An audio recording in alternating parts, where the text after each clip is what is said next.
Um pedido de vista do ministro Gilmar Mendes adiou a conclusão do julgamento da ação contra mudanças na Lei de Improbidade Administrativa feitas em 2021. Na sessão desta tarde, o relator, o ministro Alexandre de Moraes, concluiu o voto. Marta Ferreira tem mais informações. 36 dispositivos da nova Lei de Improbidade Administrativa foram questionados pela Associação Nacional dos Membros do Ministério Público, a CONAMP. A lei estabelece as regras para a imposição de punições por improbidade administrativa, como a perda da função pública e suspensão dos direitos políticos. O relator do processo, o ministro Alexandre de Moraes, em dezembro de 2022, já havia dado uma decisão provisória suspendendo vários trechos da norma. Agora, o plenário julga o mérito, ou seja, se os dispositivos suspensos são ou não constitucionais.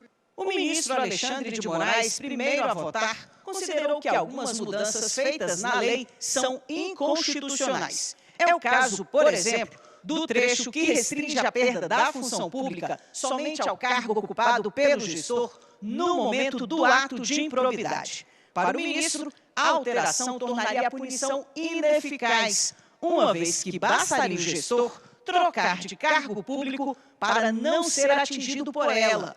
Outra mudança considerada inconstitucional é a regra que afasta a improbidade nas situações em que a conduta do investigado tenha se baseado em entendimento controvertido ou minoritário de juízes ou tribunais. Moraes também propôs uma interpretação para o trecho que impede o trâmite da ação de improbidade em caso de absolvição criminal do gestor. Para ele, como se trata de dois tipos diferentes de processos, o resultado da ação penal não deve guiar o andamento da ação de improbidade, que é um processo civil.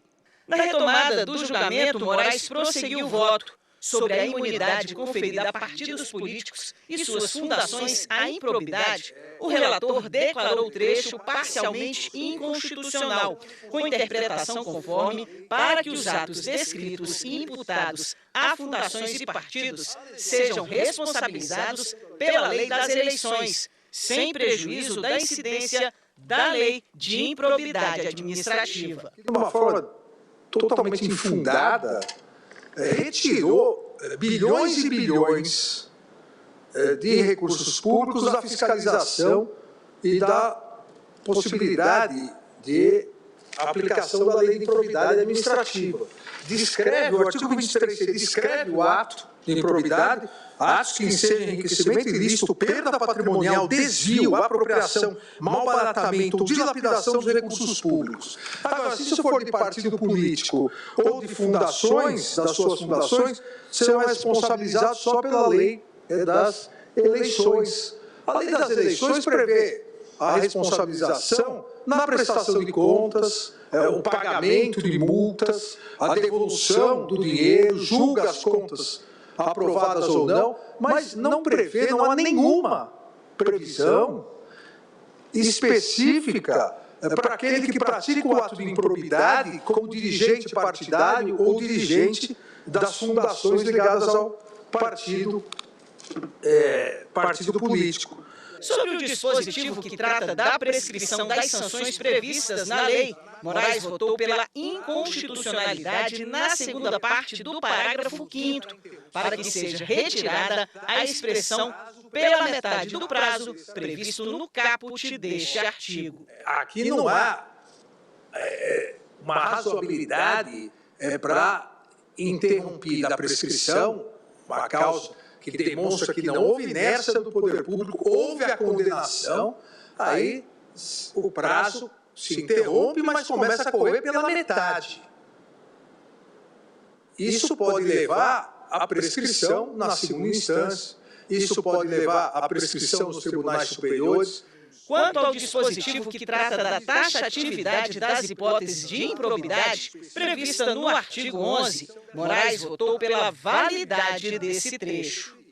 O que fez o legislador para evitar não só uma tipicidade extremamente aberta e principiológica, mas para garantir a ampla defesa? A sua conduta foi essa. Você vai se defender dessa conduta já prevista em lei. Ele transformou o artigo 11, assim como já era o artigo 9 e o artigo 10, em número clausus, ou seja, transformou em um rol não exemplificativo, um rol taxativo. Constitui ato de improbidade administrativa, que atenta contra os princípios da administração pública, a ação ou omissão dolosa, colocou o dolo claramente, que viole os deveres de honestidade, de imparcialidade e de legalidade, caracterizada por uma das seguintes condutas.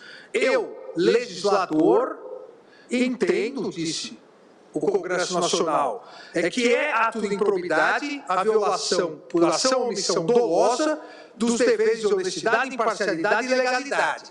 Só que eu já vou definir, não vou deixar aberto, o que são essas violações.